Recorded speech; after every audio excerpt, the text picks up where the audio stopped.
What's cracking, yo? Welcome back to Boo TV. Appreciate you for stopping in. Like, comment, subscribe, hit the bell, stay notified, and let's get into the topic for today. What's cracking? Back with another Kobe Bryant reaction video. 5 NBA legends sharing hilarious young Kobe Bryant stories. Haven't watched this one yet. So hopefully I hear a new story or two that I haven't heard before.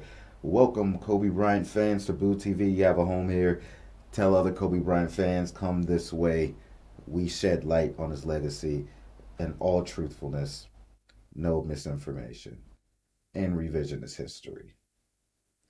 Check out the Kobe Bryant playlist and let's get into it. So you go to the league, you get drafted. You in the league. 17-year-old kid named Kobe Bryant Walker. You don't know him. Be like, yo, I'm trying to come to the league next year, man. Yeah. Tell me what it's like. You know what I mean? Yo, like, what's the deal with this shit? How did that go? Cole was crazy, man. We played, just a crazy story. We played the Spectrum. And the next day they were supposed to destroy the Spectrum. You know what I'm talking about? Yeah, back in the day. Spectrum was a dark, it was a great place to shoot in because it was dark and the rim is orange, so it popped, so you can see everything. You know what I'm saying? Mm-hmm. And I remember playing. I had a decent game. It's about April, so we're going home. We ain't making no playoffs. My first year, I had a better second half than first half. And I come in. I had to do some press. I come in. And, the locker room going crazy, it's just everywhere. The equipment guys picking up stuff, people getting in the shower, it's going like this. So I saw a kid sitting in my seat, and I thought maybe, somebody's son in the locker room, they got, and he just sitting there. I said, what's up, young fella? Let me get right here. And he was like, what's up, yo? What's up? And I'm Kobe Bryant, man. You know what I'm saying? I'm trying to come to the league. And I had just walked in the locker room. So I was like, who the fuck son is this? I've heard this. Who the fuck son is this? So he was like, no. I'm Kobe Bryant. What's up, yo? Adapting. I was like, all right, yo, basically get your ass out of my seat. I ain't saying like that, but I was like, let me get right here. So he was like, oh, my fault. And then he sat in the, JR seat, because me and JR he sat right here. So he was just like, yo, how is it out there, yo? I'm watching it. It looks fast. He was just, his eyes, yo, he was so intense on just wanting to know the next level and what it was like. And I was like, hold on, nigga, ain't your dad in the league, nigga? Your dad. Nah, I'm talking to you. And we sat there and Flip let us talk for like 2 hours. When the bus was supposed to leave in like an hour, he let me and him talk. And I was like, for me, it was like this. I had to do this and I had to do that. He was just, wasn't even talking back, was just nodding his head like, yeah, I'm coming, yo, I'm coming. I'm telling you right now, I'm coming, nigga. Cool, I'll see you, nigga. Yeah, I'm but we both talking like in a, yeah. Then I seen him get here. Preseason, we both messed our ankles up, so we had to come and do the whirlpool. And when you go, we was playing the Forum at the time. Staples Center wasn't up yet, so we had to share like this little recovery room where you come use the hot tubs and shit. And we was just chopping. I was like, how your first year, man? And he was like, man, these niggas over here hating Eddie Jones. He was just telling me he was hot, but he was like, yo, I'm the oddball over here. They don't really fuck with me over here. Look, my first year in the league. It was tough not having an opportunity to play because I felt like I could compete with the best of them. Man, that's the type of stuff, quite frankly, pissed me off. And it was very difficult going through that situation. Watch this. I'm going to walk all these niggas down. Watch.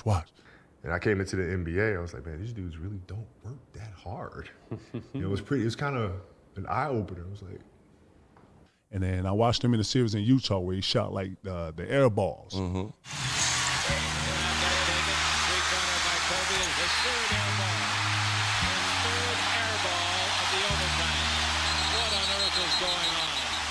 At the end of the season, being in Utah and shooting air balls in a situation where I knew I could deliver and I knew I could come through for the team, and it just didn't happen. Taking those shots, coming up short, but not being afraid. He shot the air balls. And if anybody know Kobe, he did everything like Mike. Mm-hmm. The fadeaway, the tongue, he went ball. When that didn't work the first year, he was like, you know what, I'm finna be my fucking self. Being compared to Michael is a great honor, but at the same time, I have to separate that for the simple fact that he's accomplished what he's accomplished through hard work. I understand that. Michael's a great basketball player, but I'm Kobe Bryant. So he grew his hair out. He started rhyming. He was rhyming in Italian. Those shots weren't meant to be. Those shots serve a Same different time, purpose. I thought to myself that I'm going to be back. You know, you start to get to see a little more of the personality. You know, he came out with his first shoe, and when I seen him with the hair, he was a different cat. And then we used to, the thing was in the summertime, everybody used to go to L.A. to go to UCLA and play.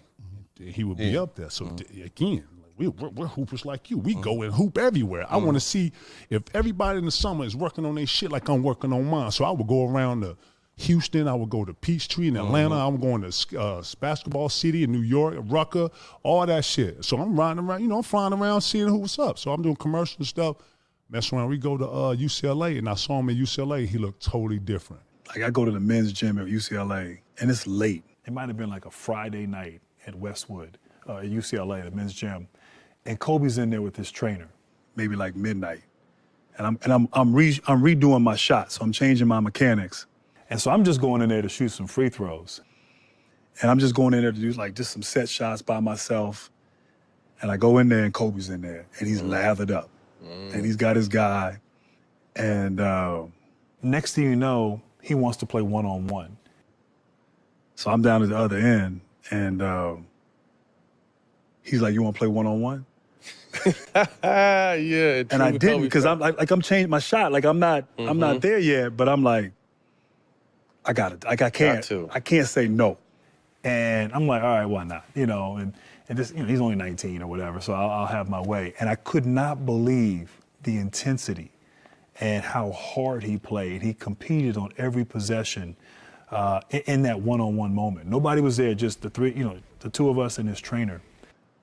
And I'm telling you, it was like a game 7 in like late July. Like I don't think I played that intense in the summer. And he was, This is what, second years? Coming off his second year, 98, he's 96 drafted, coming off his second year. Yeah. And so, like the work ethic and how hard, up until then, man, I didn't really work on my game, and I just hooped to play pickup ball. And that summer was when I started, okay, I'm going to start working and getting better and trying things. And that to me was when I realized, okay, this kid has something. He's special. Going through, having a strategy, working on stuff, all of that. I enjoyed doing that. And a lot of it I got from being watching this kid younger than me, grinding, right? Getting after it by himself. It's like a Friday night. I'm all right. I'm wifed up. I'm chilling. I'm just wanting to go get some shots up late at night, and he's in the gym going at it. And so that was a moment that I remember. I was like, man, this kid. Yeah. No, I remember my freshman year at UCLA is 98, so he used to be on campus all the time. We'd see him normally during the day, at night, working out, playing. It was and he impacted a whole generation now that they do that. Yep. Work. They put that back in the day you might go in 5 spots, 5 makes. Yep, I got some shots up. You know what I'm saying? But he put the work in, and for sure. Yeah, hit the weights, dunking that motherfucker, was talking shit. He was dunking on bigs. He was just a different cat from when I seen him. You know what I'm saying? I just saw him turn into this animal. Real shit. But we was both young and just trying to get it, fighting for it. So I did want to ask you, because you overlapped with a young Kobe Bryant. Do you have an early memory of him playing against him, a highlight, something where you were like, holy shit, this guy's got it? Yeah, I was in the league, and I was playing in Dallas. And in the summers, we would all the guys from the Philly area would congregate, and you go play pickup ball at whatever college that particular day. So we had these games set up. Pretty much the whole Sixers team was there, and then whatever other NBA players or guys playing overseas, or even some college guys show up. You'd have 30 guys in the gym, great pickup games. And I walked in there one day, and they always had trainers. They were taping ankles, and I'm getting my ankle taped. I'm going to jump in a game, and I'm looking out, I'm watching the game being played. And there's this dude out there, and he's doing pretty ridiculous athletic stuff. You could tell he was young, but he looked, kind of scrawny, but striding out and playing against Eddie Jones. I'll never forget it. It was an all-star for the Lakers. Okay, this is new. This is a story. This Tim Legler story. I have not heard this. I haven't seen this footage here before. This is new. This is new for me. And, they're going head-to-head pretty much. And I literally said to the trainer, oh, who's that guy? I thought he was going to say, oh, that's such and such. He plays at whatever college, whatever. He's like, oh, that's Kobe Bryant. That's Joe Bryant's son. I'm like, oh. I take that back. I did hear this before. I take that back. That's why I was able to quote that. Because I was like, oh, you know what? I did. I take that back. I've seen this one. Okay. I said, how old is he? He goes, he's 15. Yeah. He's 15. He's going to Lower Merion. Yeah, they think he's got a chance. I'm like, yeah, I think so. So then and then I noticed what the thing that stood out to me over the course of that summer playing games when he was involved in was like to think about being 15 years old, first of all, just in general, how you view yourself, right? The confidence level to step on a floor with those type of players and grown men is a whole nother thing. Like I remember playing pickup ball and the guy would bring his son and like, hey, you guys mind if Michael plays? Like, no, that's fine. And the kid would just kind of, hide, but run up and down the floor. No, this guy, Kobe was out there like, no, I'm out here to do work at that age. And that was like the first time. And then he and I, because his dad, I said Joe Bryant. Joe Bryant went to LaSalle. That's my alma mater. So I had always known about Joe. So then that was a natural starting point of conversation with Kobe that day. We started talking, and then over the course of time, whenever I would see him, we always kind of talked, and we talk about those summers and those games, and so it was yes, but that's no doubt, man. I'll never forget seeing him that day. I can literally picture it in my mind, like an oil painting, sitting on a training table, looking over at the court, and watching him go up and down with those guys. We were in Vegas, and Nick Van Exel. Coach drew up a play for him at the top of the key to go ISO 1-on-1. Man, Nick Van Exel, underrated point guard, man. Nick Van Exel was dope, man. He was an all-star caliber. I mean, I think he even made a couple all-star games. I know he was at least in one, maybe more. Nick Van Exel had great ball handling, shoot small, get in tight spaces. Nick Van Exel was a good player, man. And as they're leaving the huddle, he's telling everybody, I'm about to dunk on this fool. I'm about to dunk on this fool. Basically a one-on-one situation. Everybody was watching those two, and we didn't know what he was going to do. And when he finished the play, which was dunking the ball through the basket. Here we got a dribble drive, change of direction. Ben Wallace. Did you see where he jumped from? I don't think our reactions was because of the dunk. Our reaction was because he said he was about to do that dunk. And that's why we were just like, oh my God, we cannot believe he just said what he was going to do, and he did it. And it was spectacular at the same time. He really finished the play, and that sort of, let everybody know that here's a guy who's going to be special in this league for a long time to come. It was one of the craziest things because, you guys say stuff all the time. But to hear from a rookie who never really played NBA games said, I'm about to dunk on this fool. And when I tell you he crossed that dude up right to left cross, and I think Ben Wallace tried to take a charge. Oh my, that was one of the special moments of Kobe, and you knew he was going to take off from there. You just knew it. The young man that you think may be as good a shooting guard or as good a player as in this game, and that's Kobe Bryant. Very special human being, man. I mean, a lot of people know Kobe because of what he done on the basketball court, especially his career with the Lakers. But I've been knowing him since we were kids, and, very special human being, taught me a whole lot. Funny story, when, by the time I got to my junior year in high school, I thought I was the best shit since sliced bread by that time, because I'm 6'6". There's not a lot of height in our town. Everybody else is 5'10", and I grew up in my town. I ain't never leave, right? Mm-hmm. So my coach one day, he said to me, he was like, hey, man, you think you nice. You think you good or something, man. There's a kid right down the street that just as talented as you. I'm like, yeah, right. You got to be kidding me. Hell nah. He was like, bro, he's probably about the same height as you, and he probably weighed 20 more pounds than you. He's probably way more athletic than you. I think he's... Bro, Rip don't even... With all the facial hair, he don't even look recognizable to me. Probably more talented than you. And probably can shoot, from a deeper range than you. Hey, I'm like, this your coach? Damn, this my coach? And I'm like, man, this guy, he's just trying to make me go out and practice and kill these dudes in practice. So I was like, damn, bro, really, damn, coach, you gonna break down my self-esteem like that? He like, nah, bro, I'm telling you. And this is before the social media era, because nowadays you can actually look on Instagram, look on Twitter, and find out who's the great players around you, especially in the state. And he was like, all right, we're going to match up with him. Trust me. The team is Lower Merion. And I'm like, all right, well, we're going to see and we're going to blow them out because Lower Merion, Raja, as you know, is a suburb, right? It's a lot of silver spoon kids it's the over birds, there, right? bro. Yeah, It's the birds, yes. And, you know, I had all kids on my team from the neighborhood. So, you know, I'm with all the homies that I grew up with, and half them dudes thought they were better than me, right? Yeah.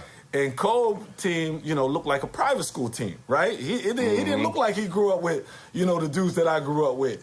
You know, we from the hood, like ain't no way we gonna let, you know, some suburban kids beat up on us. So I'm like, man, it ain't no way. But I'm looking at his game, and I'm like, bro, like, damn. In the layup line, he down there doing 360s. You know what I'm saying? He doing the in-out double crossover, step back, shooting 3 feet behind the three-point line. I'm scratching my head. I'm like, damn, this dude looks for real. Like, you know what I'm saying? This week's Starter Showcase Big Game features Lower Merion, the #2 seed in the Quad A tournament, taking on #7 Norristown in a quarterfinal game in the District 1 playoffs. Tonight, they face Lower Merion and their star, Kobe Bryant. That's impressive. But let's wait to see when the ball's thrown up. And once that ball was thrown up, man. Bro, look, after that game, I went back home, I looked myself in the mirror, and I said, hey, bro.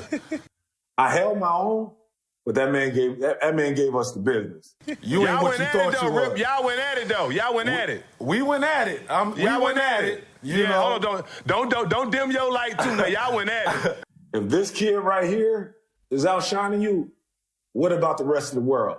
So that was my introduction to playing against Kobe Bryant. And he came out and showcased his game, and you know, right from there. That's when me and him start to really communicate and start to get a relationship. Y'all play AAU together? Yeah. And we also played on the same AAU team, so we were actually roommates, and we were able to actually not just play against each other, but also become really, really good friends. And that was the first time I started to see someone that had, you know, the mindset, you know, of a killer. I mean, I've been around a lot of great players, right? But I ain't never been around somebody like him that just had kill on his mind all day and all night. Like, it was basketball 24/7. Like, people seen that when you hear Mamba mentality, like, people hear that late, like Kobe championships, you know, MVPs and everything like that. No, he had that Mamba mentality at 15, 16 years old. Off the court, Kobe was all business, man. He was serious at like 16 years old, which was crazy to me. I remember one time we were playing in a tournament, and I was like, hey, Kobe, like, you know, last night, me and my cousin Spud, you know, there's a little bar around the corner that they thought we were 21 years old. Like, they let us in, right? I'm like, yo, let's go there after the game. And he looked at me. He was like, nah, Rip, you know, I got to get back to my room and ice my knees and watch tape. I'm like, what? At 16 years old? At 16 years old, man, you just want to be a kid, right? I can remember being in a room late at night because we were roommates on all AAU events, McDonald's All-American Game, Magic Johnson Run Ball Classic. Dakota with the bounce pass, and Bryant jams it home, and that got him up out of the seats and some high five. There was many times where, you know, we were sitting in the room and we would just have random conversations about guys we were playing against the next day in the AAU game. And his mind was on the NBA. He was like, hey, Rip, you know, when I get to the NBA, you see some of these superstar guys out there in my position, I'm a dog. And I'm like, man, bro, like, bro, we like 16, like them dudes is grown men. Like, come on, man, like go to sleep, man. Like, I ain't trying to hear that. You dreaming right now. He like, nah, Rip, I'm dead serious, man. I'm like, bro, we got, you know, we play Shaheem Holloway tomorrow, or we play Tim Thomas. And Tim Thomas was the #1 player in the country at that time. You know what? Screw Tim Thomas. I hate Tim Thomas. I think back the 2006 NBA Finals, first round, Lakers versus Phoenix Suns. We could have clinched the series in Game 6 in LA, and then the Lakers failed to get a rebound in the final possession of the game. And then the ball gets rebounded or tipped out to Tim Thomas at the three-point line, drains the three-pointer to send it into overtime. One rebound away. That game haunts me. Tim Thomas haunts me. And Kobe didn't want to go to sleep that night. He was restless, and he would do this multiple times at night. He would just walk around my bed, because my bed was here, his bed was there. He would just walk around my bed, and he was like, hey, man, Rip, tomorrow, they got Tim Thomas as the #1 player in the country. Like, we used to, because we were roommates, too. Like, so all the AAU events, we were roommates and stuff like that. And I remember when he was talking about on your show, like, he had the kill list, right? But you started off young, like, we the same age, we grew up, but like, you had a kill list at 13. I did. I had a, I had a kill list. And so, they used to do these rankings. It was Street and Smith basketball rankings. And I was nowhere to be found because I was like 6'4", scrawny, like 160 pounds soaking wet. So I was like 57 on the list. And so I would look at 56, 55, all the way up to #1, who these players are, what club teams they played for. So when we go on an AAU travel circuit, I got to hunt them down, right? And so that became my mission in high school, is to check off every other person, all those 56 other names, hunt them down and knock them down. That's like that Billy. Kobe was literally out here assassin style, hitman style, crossing them off the list. I got bounties. Madison shit, like, check. Yeah. No, Who was on your kill list at 13, bruh? Well, Tim Thomas. Mm-hmm. And it's funny because, we were roommates, and it was many times at night that this dude just didn't want to go to sleep. He just wanted to talk basketball, right? And we were about to play Tim Thomas in the Charlie Weber tournament in Maryland. And Tim Thomas was the #1 player in the country at the time. Yeah, of course. Tim Thomas was. Rip? No, Rip wasn't, Not yet. because Rip and I were, we were really close. And Cole was just in a room all night, like 1 o'clock in the morning, just pacing around my bed like, yo, Rip, tomorrow I'm gonna kill this dude. And I'm like, I'm like, Tim Thomas, like, first of all, we don't even play the same position as him. Yeah, this whole Tim Thomas story, this story that Rip is telling, I've never heard this part with the whole Tim Thomas and the AAU stuff. Didn't know that.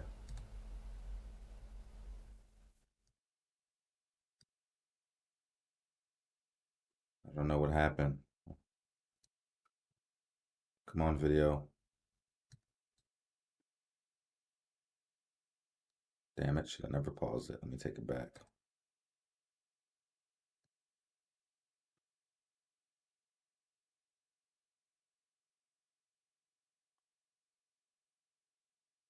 I'm like, Tim Thomas, like, first of all, we don't even play the same position as him, right? Right. But Tim played on the wing at that time, too. Like, he was surreal at that time, right? Because he was a 6'9", can handle the ball, can play inside, outside.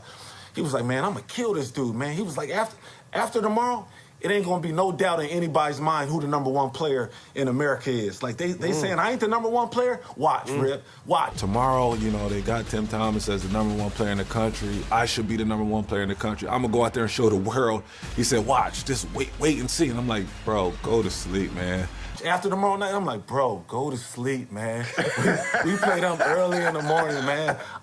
Let's talk about this pregame, but like tonight, let's go to bed. We got 3 big games tomorrow because we got to win the tournament. He's like, nah, look, trust me. I'm going to have my A game. I'm going to come out there, and I'm just going to destroy everybody that's out on the floor, regardless who's guarding me.